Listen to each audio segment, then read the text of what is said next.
Hello বন্ধুরা, এখন তো শীতকাল, প্রচুর বিট গাজর। তো আজকে আমি 1 কেজি মতন গাজর ঘষে নিয়েছি। দেখুন আপনারা, এই যে 1 কেজি গাজর আমি ঘষে নিয়েছি। কেন? আমি গাজরের হালুয়া বানাবো। তো তার জন্য আমি আর কি নিয়েছি সেটাই আপনাদের দেখাচ্ছি। নিয়েছি কাজু বাদাম, নিয়েছি আমুলিয়া পাউডার দুধ, নিয়েছি কাউ মিল্ক একটা লিকুইড দুধ, নিয়েছি চিনি, নিয়েছি ঘি, সাদা তেল, আর এটা আমুল ফ্রেশ নিয়েছি।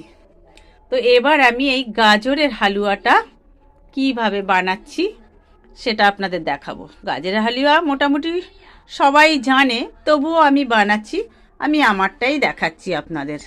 প্রথমে আমি এই গাজরের কোড়াটা আমি ধুয়ে নেব, ভালো করে ধুয়ে নিংড়ে নেব, কারণ না নিংড়ে নিলে জল থেকে যাবে। তো প্রথমে আমি এটা সুন্দর করে জলে ধুয়ে নিংড়ে তুলে নেব।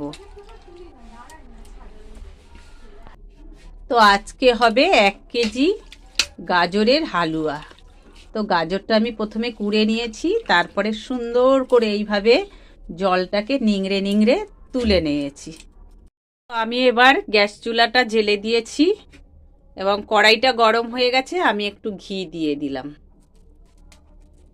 কড়াইতে ঘি দিয়ে দিলাম। ঘিটাকে গলে গেলে আমি এই গাজরগুলো দিয়ে দেব। তো তার আগে আমি 2-3টে এলাচ দিয়ে দিলাম, গোটা এলাচ। এবার আপনারা সাদা তেলেও ইউজ করতে পারেন দরকার হলে।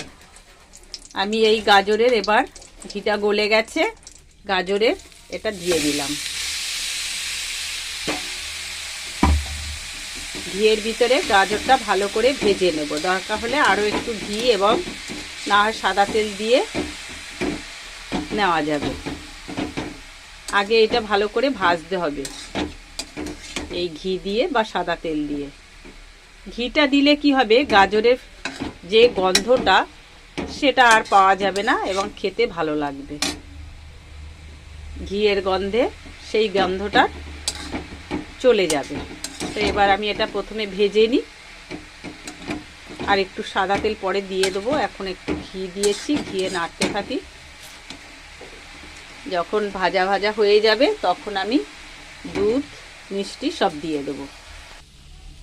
তো গাজরটা প্রায় ভাজা ভাজা হয়ে গেছে। এবার এতে আমি 1 বাটি চিনি দিয়ে দেব।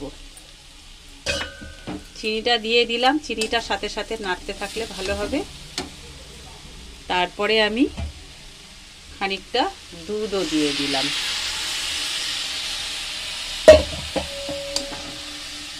এবার আরও কিছুক্ষণ আমি এটাকে নেড়ে একটু ঘন ঘন করব, দুধটাকে টানিয়ে ফেলবো। তো বন্ধুরা, দুধ আমার অনেকটা শুকিয়ে গেছে দেখুন হালুয়ার। তো আমি নুনটা সামান্য দিয়ে দিচ্ছি, সামান্য পরিমাণে। আর একটা কথা, আমি যে বাটিটা করে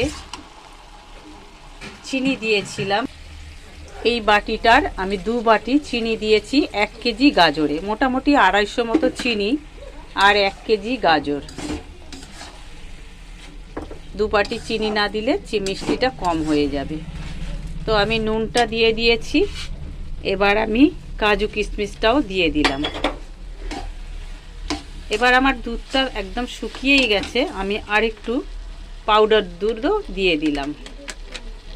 এইবার আমি এটা সুন্দরভাবে নাড়তে থাকবো, যতক্ষণ না এটা ভালোভাবে মিশে যায় আমি নাড়তে থাকবো। তারপরে এটা মোটামুটি হয়ে যাবে। তো বন্ধুরা, আমার গাজরের হালুয়াটা একদম রেডি হয়ে গেছে।